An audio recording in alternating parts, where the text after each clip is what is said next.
Por que Freud, que não era nem pedagogo nem professor, acabou influenciando a educação? Como vimos no primeiro vídeo sobre a psicanálise, somos movidos por forças que a nossa consciência desconhece e que Freud chamou de forças inconscientes. A contribuição de Freud para a educação não foi a de dizer como ensinar as crianças, mas a de compreender como essas pulsões nos movem em direção ao conhecimento. Freud é um dos pensadores que mais colaboram para entender por que desejamos aprender, por que aprendemos com algumas pessoas e não com outras, e no que consiste ocupar a posição de professor. A primeira pergunta, por que desejamos aprender, pode ser respondida com o conceito de sublimação. Freud defendeu que a busca por satisfação e amor, assim como a tentativa de evitar a dor e o desprazer, são tudo o que move o ser humano. Se é assim, por que desejamos adquirir conhecimento por meios que muitas vezes são desconfortáveis?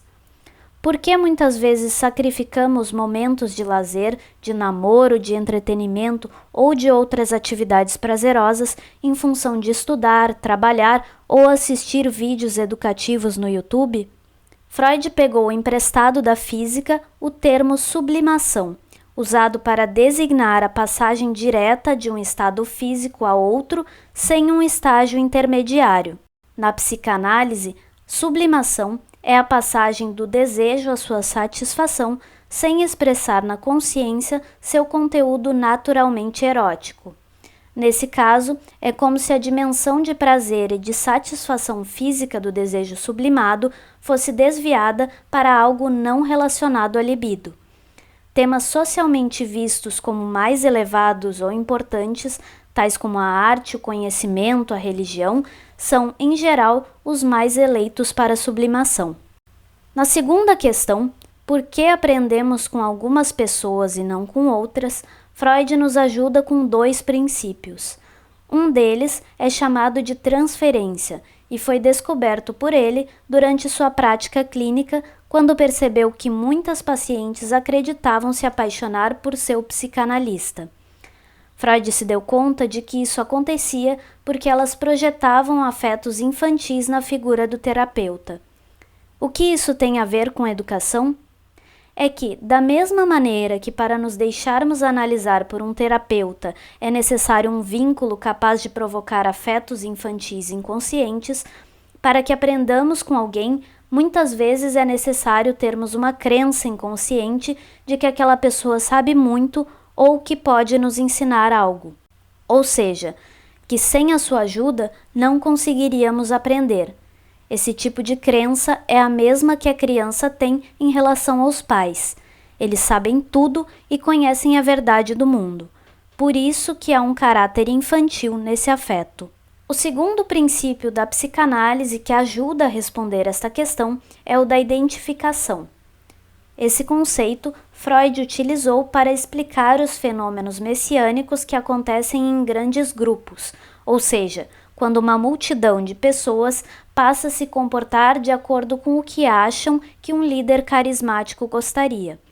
Neste caso, muitos seguidores renunciam aos próprios prazeres em prol da vontade do líder. Só que esse tipo de comportamento é incompatível com o princípio que já explicamos no vídeo anterior, de que o sujeito age sempre para satisfazer seus desejos e evitar punições.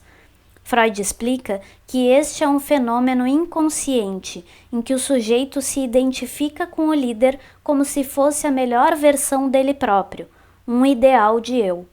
Muitas vezes, algo semelhante acontece com os estudantes. Eles se identificam com certos professores de tal maneira que querem fazer as tarefas que lhes pedem como se satisfazê-los fosse satisfazer a si próprio. Podem até tentar copiar seu estilo e seu jeito de se expressar. Já no final da sua vida, Freud começa a refletir sobre a sociedade e a permanência da violência e da guerra, e também a se preocupar com o futuro da psicanálise e da sua continuação através da formação de novos psicanalistas. Nesse momento, Freud formulou a noção de transmissão. Este conceito explica a passagem de valores, crenças e afetos através das gerações. Freud teoriza que isso acontece de uma forma menos intencional e consciente e mais como uma insistência inconsciente que se repete através da história. Ou seja, para entendermos a trajetória das sociedades, não seria suficiente uma visão linear da história, mas teríamos que perceber os fenômenos que irrompem de tempos em tempos sem causalidade aparente. A transmissão é também, em certo sentido, aquilo que os professores fazem.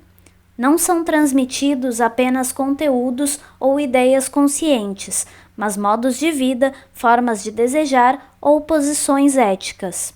Freud elaborou esses 4 conceitos para pensar a clínica psicanalítica, mas podemos utilizá-los para refletir sobre a prática dos professores. O psicanalista não deve tratar nenhum conteúdo como se fosse por si só mais elevado ou melhor do que a satisfação erótica, nem deve prescrever aos pacientes que busquem a sublimação através do conhecimento, da arte ou da religião. Essa conclusão deve ser individual. Da mesma forma, não cabe ao professor reproduzir valores hegemônicos culturalmente ou doutrinar seus estudantes, mas sim inspirar, a partir da sua ética profissional, que eles reflitam e avaliem da sua maneira os conhecimentos e práticas que existem no mundo. Também o psicanalista não pode corresponder aos afetos envolvidos na transferência, como se ele fosse de fato o destinatário deles.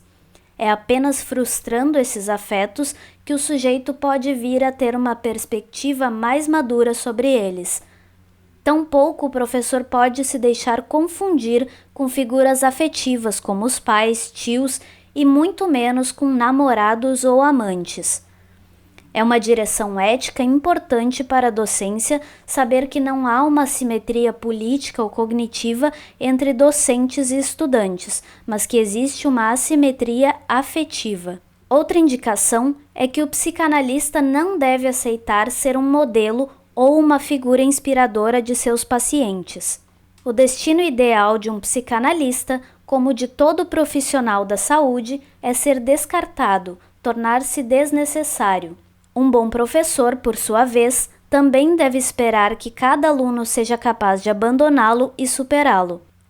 Esse é o caminho do conhecimento, superar as gerações anteriores.